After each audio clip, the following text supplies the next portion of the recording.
Students, this video is being created for your help, so that you know what steps you need to perform to connect to your project supervisors via Microsoft Teams.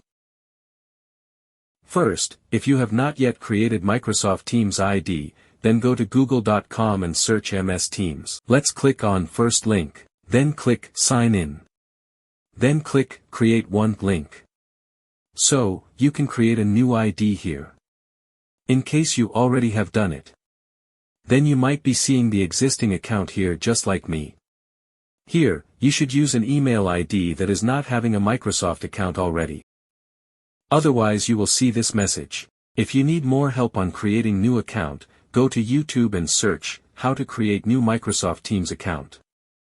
Supervisor's MS Teams ID, is usually shared via announcements, via project file and sometimes email. For example, if the supervisor's name is Saad Mahmood, and the MS Teams ID is saad.mahmood_1@outlook.com, then use the search box and copy-paste the ID. Then press Enter. Then click People tab or option from the top. If you have used correct ID, then the first search result will be correct for the supervisor. Then click on the arrow shown to open the chat window with the supervisor. Next you should use the Pin option to pin the chat on top of chats area.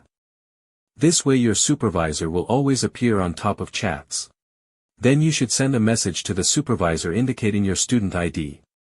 Next task is open the Edit option from top right side and then clicking on pencil icon. And enter your student ID inside first name or last name. This will make it easy for supervisor to search via student ID.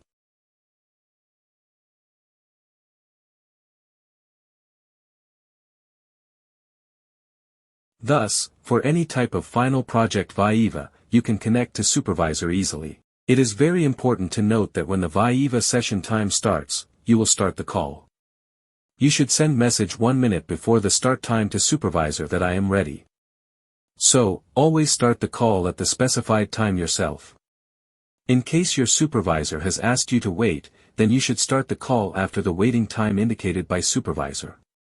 After all the steps discussed in video, if you still are having any issues connecting to supervisor, then contact supervisor via email so that you can mutually resolve issues or errors and connect to supervisors easily. During the Viva, you often need to turn on the camera, so you can use this icon to turn it on. And for screen sharing, use this option. Make sure you select Screen or Entire Screen option, instead of Window option, so that your supervisor can see full screen during the Viva session. Thank you.